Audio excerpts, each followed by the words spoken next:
Turkish eggs বা চিলবার আমরা অনেকেই খেয়েছি, খেতে খুব ভালো লাগে, তাই ভাবলাম রেসিপিটা শেয়ার করে নিই আপনাদের সাথে। ডিমের রেসিপিটা কিন্তু 15th সেঞ্চুরির রেসিপি। অটোমান এম্পায়ারের সুলতানদের সার্ভ করা হতো এই ডিমের অদ্ভুত ভালো খেতে রান্নাটি।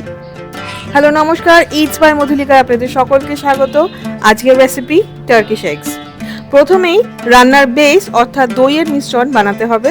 দই নিয়ে নিতে হবে গ্রিক ইয়োগার্ট অথবা জল ঝরানো দই। দইটা যাতে টক না হয়, মিষ্টি নয়, কিন্তু দইটা যাতে টক না হয়ে যায়, মানে একদম ফ্রেশ পাতা দই নিয়ে সেটার জল ঝরিয়ে নিতে হবে।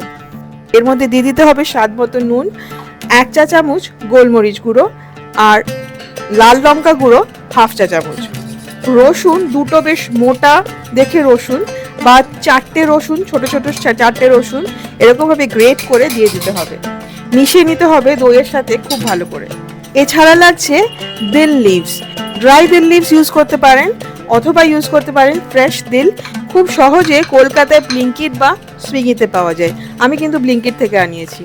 দিল মোটামুটি 1.5 টেবিল চামচ মতো দিল কুচিয়ে নিতে হবে। যদি ড্রাইড দিল ইউজ করেন তাহলে কিন্তু 1/2 চা চামচ বা 1 চা চামচ দিলেই হবে, যার যেরকম টেস্ট পছন্দ সেরকম। যদি খুব ভালো লাগে তাহলে 1 চা চামচ দেবেন, নাহলে 1/2 চা চামচ দিলেই হবে। ড্রাই দিল কিন্তু অনেক কম পরিমাণে লাগবে ফ্রেশ দিলের থেকে। পুরো মিশ্রণটাকে যে প্লেটটায় সার্ভ করবেন সেটাতে ঢেলে নিতে হবে। এবারে রান্নার অনেকগুলো স্টেপ আছে। এই রান্নাতে লাগে ওয়াটার পোচড এগস বা পোচড এগস।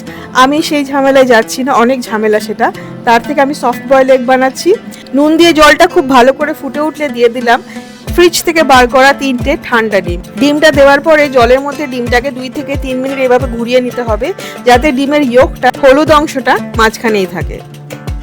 ডিমটা গরম জলে দেওয়ার পরে রান্না করতে হবে ঠিক ঘড়ি ধরে 7 মিনিট। 7 মিনিট বাদে ফ্লেমটা বন্ধ করে দিয়ে ডিমগুলোকে দিয়ে দিতে হবে বরফ ঠান্ডা জলে। 6 মিনিট 49 সেকেন্ডে বার করে নেবেন, তাহলে কিন্তু ভেতরের যে কুসুমটা সেটা নরম থাকবে আর বাইরের যে সাদা অংশ সেটা শক্ত হয়ে যাবে। এতটাই শক্ত হবে যে ছুলতে সুবিধা হবে।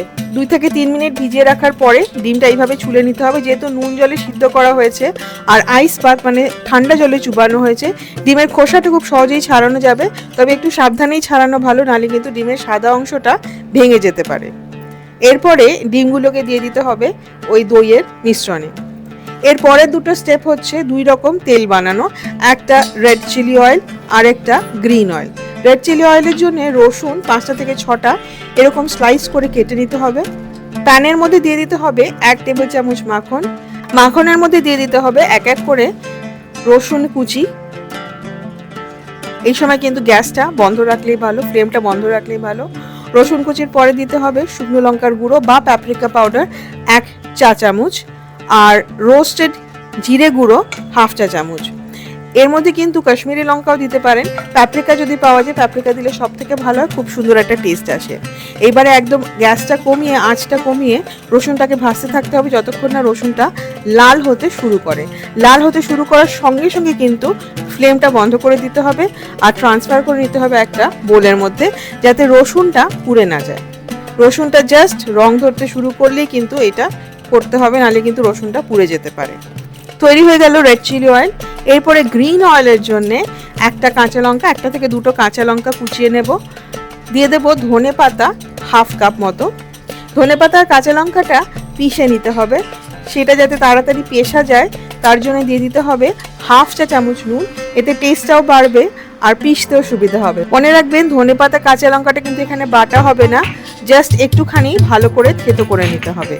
রান্নার সমস্ত উপকরণের লিস্ট কিন্তু শেয়ার করা থাকবে ডেসক্রিপশন বক্সে, আর শেয়ার করা থাকবে আরও কিছু ডিমের রেসিপির লিঙ্ক। লিঙ্কে ক্লিক করলে রেসিপিগুলো দেখা যায়। দেখে যদি ভালো লাগে অবশ্যই ট্রাই করবেন, পছন্দ হলে প্লিজ লাইক করবেন ও শেয়ার করবেন। ধনে পাতা কাঁচা লঙ্কাটা পেশা হয়ে গেলে এর মধ্যে দিয়ে দিতে হবে অলিভ অয়েল, বেশ খানিকটা অলিভ অয়েল দিয়ে ভালো করে মিশিয়ে নিতে হবে। তৈরি হয়ে গেল সবুজ তেল অথবা গ্রিন চিলি অয়েল। রান্নাটা কিন্তু খুবই সহজ, খালি আমি আলাদা আলাদা করে স্টেপ বাই স্টেপ দেখাচ্ছি যাতে বুঝতে সুবিধা হয়। এমনিতে কিন্তু এই ডিমটা বানাতে খুব বেশি সময় লাগে না। দইয়ের মিশ্রণের ওপর সাজানো ডিমের ওপর এবার এক এক করে ছড়িয়ে দিতে হবে লাল তেল আর সবুজ তেল। ভালো লাগলে এর উপর দিয়ে ছড়িয়ে দিতে পারেন আরও বেশ খানিকটা দিল পাতা। তৈরি হয়ে গেল টার্কিশ এগস। সার্ভ করুন সাওয়ারডো ব্রেডের সাথে, এমনি টোস্টের সাথে। আমি সার্ভ করছি চিজ ব্রেডের সাথে। আমার কাছে একটা লোফ ছিল, সেখান থেকে 2 স্লাইস কেটে নিয়ে সেঁকে নিচ্ছি এই ফ্রাই প্যানের মধ্যে, যেখানে চিলি অয়েলটা বানিয়েছিলাম, যাতে সেই টেস্টটাও চলে আসে ব্রেডের মধ্যে। ব্রেকফাস্ট বা ব্রাঞ্চে সার্ভ করতে পারেন এই টার্কিশ এগস। খেতে এটা অসাধারণ হয়, একবার অবশ্যই ট্রাই করে দেখবেন।